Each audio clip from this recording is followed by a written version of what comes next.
Assalamualaikum warahmatullahi wabarakatuh. Selamat pagi anak-anakku semua ya. Bagaimana kabarnya hari ini? Semua dalam keadaan sehat? Ya, alhamdulillah ya. Kali ini Bapak akan menjelaskan tentang optimisme ya. Tentang optimisme. Apakah kalian pernah mendengar sebelumnya apa itu optimisme? Nah, kalau belum, mari kita bahas bersama-sama ya.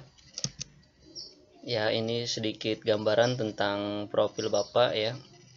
Di sini Bapak sebagai guru BK di SMP Negeri 17 Balikpapan ya. Nah, pengertian optimis. Apa itu optimisme? Ya. Nah, kita simak sama-sama. Optimisme adalah sikap yang memandang segala sesuatu dari segi positif. Ini kata kuncinya ya. Sikap yang memandang segala sesuatu dari segi positif. Jadi optimis itu memandang segala sesuatu itu positif, apapun ya.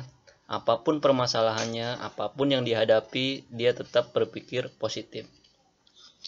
Lanjut, sikap ini membuat seseorang tidak berlarut-larut dalam terpuruk atau gagal ya.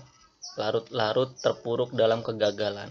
Jadi ketika seseorang memiliki sikap optimisme, dia tidak akan pernah terpuruk, tidak akan pernah jauh meninggalkan sikap positif ya. Jadi ketika seseorang memiliki sifat optimis, dia akan selalu bangkit ketika dia gagal. Dia akan selalu mencoba ketika dia gagal ya. Gagal coba lagi, gagal coba lagi. Karena apa? Karena dia tadi memandang segala sesuatu dari segi positif. Ketika ada masalah, ketika ada problem atau rintangan yang dia hadapi, dia akan memandang segala sesuatu itu positif ya. Next. Langkah-langkah menuju optimis. Di sini adalah ya, apa saja langkah-langkahnya? Mari kita simak sama-sama. Nah, yang pertama, pasti berpikir positif ya. Pasti berpikir positif. Kenapa? Ini adalah kata kunci ya. Kalau kita tidak berpikir positif, kalau kita tidak berpikir positif, optimis itu tidak akan muncul atau tidak akan tumbuh ya. Yang kedua, bertemanlah dengan banyak orang yang selalu gembira. Kenapa? Kenapa kok kita berteman dengan seseorang itu akan tertular kepada kita? Ya, contohnya, ini hanya contoh ya. Ketika kita berteman dengan orang yang suka jual parfum, wangi-wangian, ya pasti kita akan tertular wangi-wangiannya ya. Begitupun sebaliknya ya, ketika kita suka berteman dengan orang yang penjual ikan misalnya, kita akan tertular amisnya, pasti itu bau amis ya.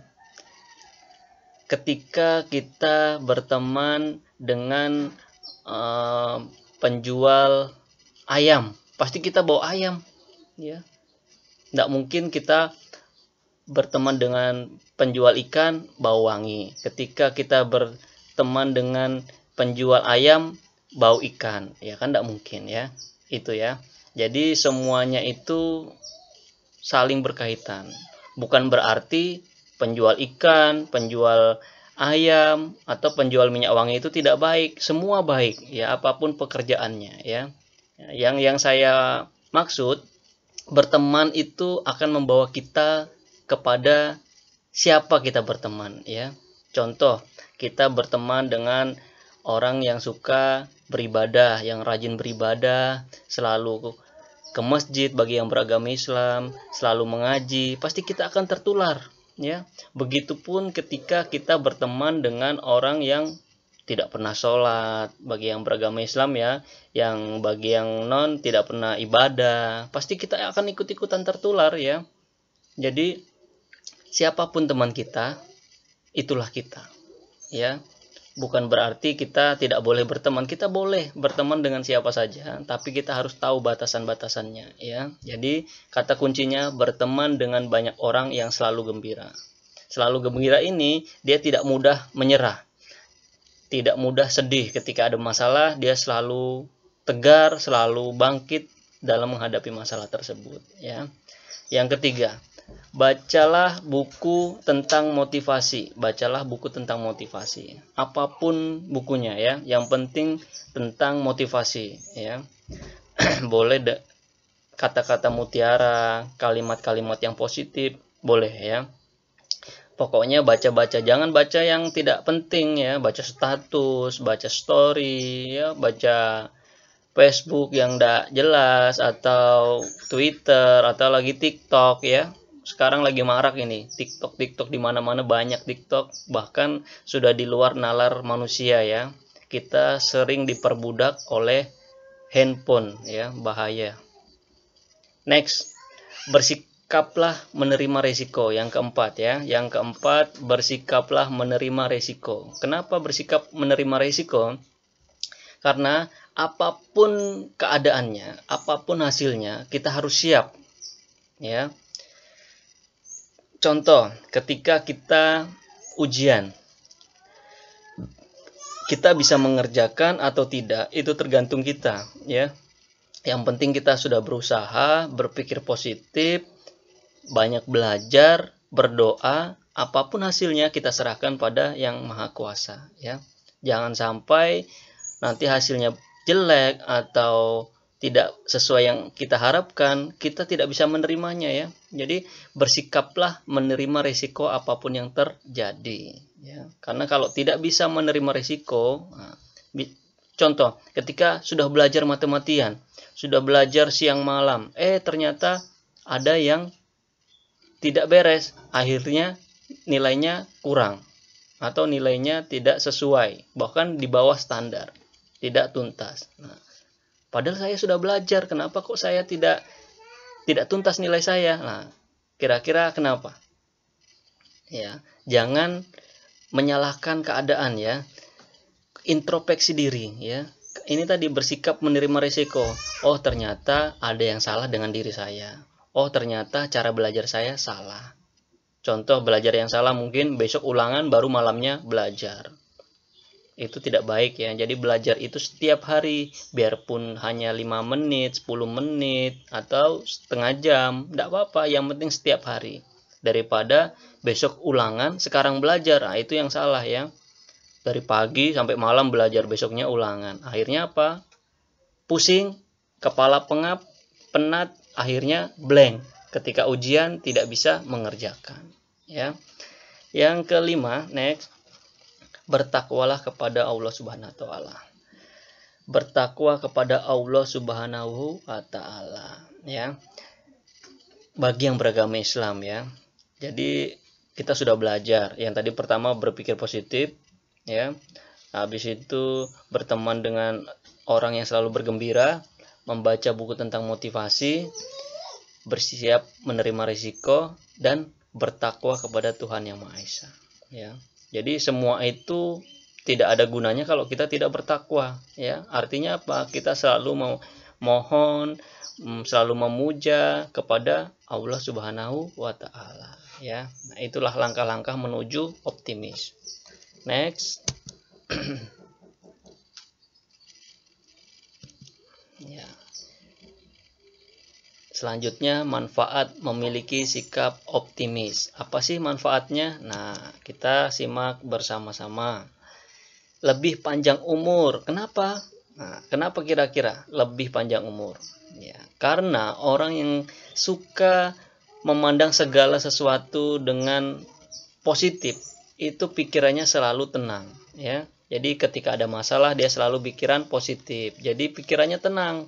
Beda dengan orang yang setiap ada masalah, setiap ada cobaan, rintangan, dia selalu mengeluh, kenapa kok cuma saya yang mendapatkan masalah ini, orang-orang kok tidak. Nah, orang lain itu kok enak hidupnya, tidak ada masalah, kok saya setiap hari kok ada masalah. Nah, itu yang salah, ya. Jadi Orang yang memiliki sikap optimis, dia memandang segala sesuatu dari segi positif. Oh, ternyata Allah menguji saya. Kenapa kok menguji saya? Karena saya mampu untuk menghadapinya. Jadi pikirannya tenang. Jadi umurnya akan lebih panjang, ya. Yang kedua, lebih jarang terkena depresi. Pasti ya. Kalau orang selalu berpikiran positif, memandang segala sesuatu itu dengan positif, dia tidak akan mudah depresi. Beda sama yang dikit-dikit negatif, dikit-dikit kepikiran, dikit-dikit sudah pikirannya jelek. Nah, itu yang selalu membuat hati menjadi kotor. Akhirnya apa? Depresi. Antara keinginan dan pikiran tidak menyatu, ya. Yang ketiga, memiliki daya tahan tubuh yang lebih baik terhadap penyakit. Pasti ya, karena dia yakin. Contoh, pagi-pagi mau berangkat sekolah, ini ya sebelum pandemi ya. Pagi-pagi mau berangkat sekolah, hujan. Waduh, gimana ini? Tapi dia sudah yakin dari bangun tidur, mau berangkat sekolah, dia yakin saya pengen berangkat sekolah. Contoh ya. Hujan, dia tetap jalan, ya. Entah yang rumahnya dekat pakai payung, yang rumahnya jauh diantar oleh orang tua atau naik angkot, tapi pakai jas hujan, tetap sampai sekolah dan pulang lagi, ternyata enggak apa-apa. Beda yang malas-malesan ya, berangkat ke sekolah, berangkat enggak ya hujan, rumah jauh. Ada yang rumahnya dekat gara-gara hujan tidak berangkat. Nah, itu yang salah ya. Jadi memiliki daya tahan tubuh yang lebih baik ini, dia memandang segala sesuatu itu positif. Mau hujan, mau apapun, itu contohnya ketika hujan tadi ya. Mau hujan, mau panas, mau apapun, dia tetap kuat karena dia memandang segala sesuatu itu dengan positif, ya. Jadi di daya tahan tubuh kita itu metabolismenya semakin meningkat karena berpikir positif. Next, lebih baik secara fisik dan mental. Pasti ya, tahu bedanya fisik dan mental. Kalau fisik itu bisa kita pegang. Nah, seperti wajah kita, tangan, ya, kaki, perut. Nah, itu bisa. Itu adalah fisik, sehat fisik. Orang yang sehat fisik belum tentu sehat mental. Nah, ini bedanya ya. Orang gila. Nah, ada orang gila, contoh kita membandingkan dengan orang gila. Orang gila itu fisiknya sehat atau tidak? Ayo. Orang gila ternyata ketika dites kesehatannya, dia sehat. Fisiknya sehat. Tangannya sehat, perutnya sehat, kepalanya sehat, kakinya sehat, tidak ada penyakit. Kenapa kok bisa dibilang orang gila? Ya, ini yang kedua, mental ya, mentalnya atau jiwanya. Jiwanya terganggu, mentalnya terganggu. Makanya lebih baik secara fisik dan mental jika kita memiliki sikap optimis, ya. Ternyata orang gila itu bukan fisiknya yang sakit, tapi mentalnya yang sakit. Ya, makanya ada namanya rumah sakit jiwa, bukan rumah sakit fisik ya, rumah sakit jiwa, bukan rumah sakit fisik. Jadi yang sakit adalah jiwanya atau mentalnya, bukan fisiknya. Beda kalau sama kita ya, manusia yang normal, yang sakit adalah fisiknya, bukan mentalnya. Mentalnya tidak apa-apa, tapi fisiknya yang sakit. Nah, tapi kalau kita memiliki sifat yang optimis, ya, kita akan lebih baik secara fisik dan mental. Amin ya.